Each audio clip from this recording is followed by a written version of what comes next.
As Israel-Hamas conflict crosses 1 year since October 7th last year, officials, diplomats and other sources in the region say Israel will keep its offensive against regional enemies to shield its borders and ensure its rivals cannot regroup.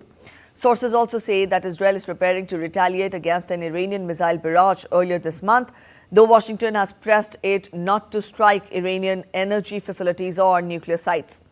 Meanwhile, in Gaza, rescuers were still recovering people from the rubble after an Israeli strike on northern city of Beit Lahiya, where Israel says its troops have been trying to root out remaining Hamas terrorists.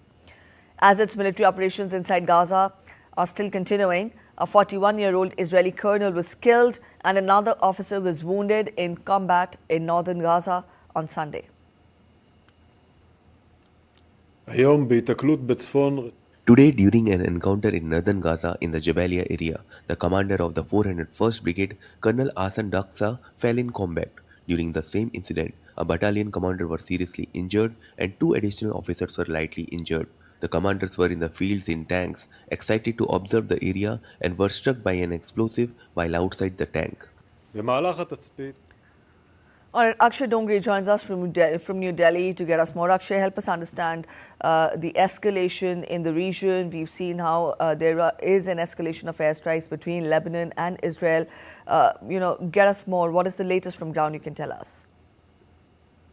Well, when it comes to this conflict, we are seeing a recurring change. So when it comes to what exactly is latest as far as the Israel-Hamas conflict is concerned, and now, in fact, Israel-Hezbollah conflict as well, there is nothing new that has come besides the already escalating tensions. The increasing number of airstrikes is new.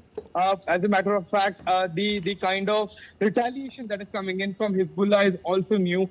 We saw the attack, just some time back on the residence of the Prime Minister of Israel. So that was a part of the escalation.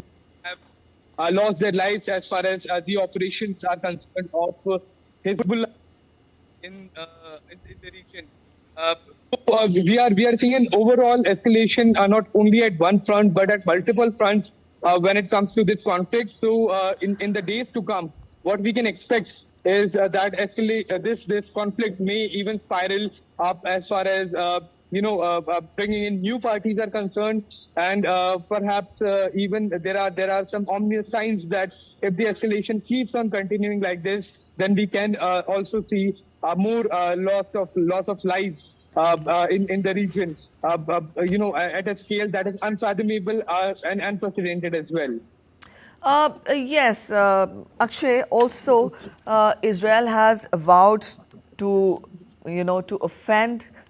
continue its offensive against the regional enemies and also shield its border and to ensure that the rivals of Israel do not regroup.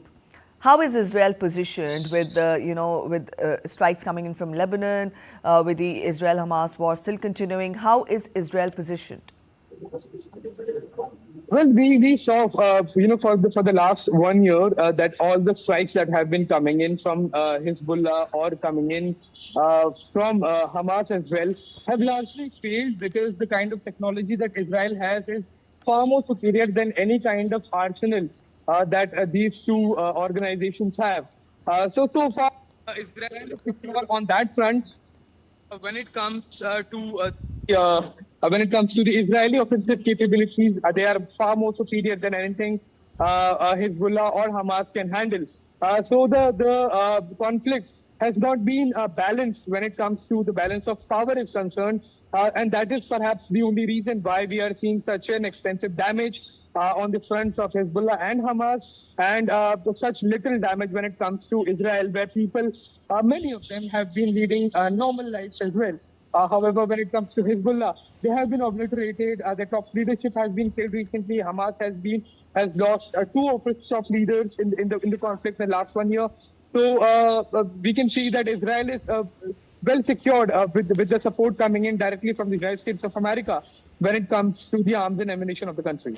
All right, you're talking of this, but then Akshay, what do we, how do we see the the war or the situation progress, from here on? Because both the sides are still unrelenting. It's more than a year, when the war started, but we still do not see any solution in sight. How do we expect the future course of action with regard to the Israel-Hamas war? Well, Preeti, you answered the question yourself. Both the sides are unrelenting. They don't want to come to agreement. They don't want to come to terms. Perhaps they have their own agenda when it comes to continuing the war, be it Hamas or Hezbollah. So I don't think so. We are going to see any kind of end to the conflict except the two parties willing to end it.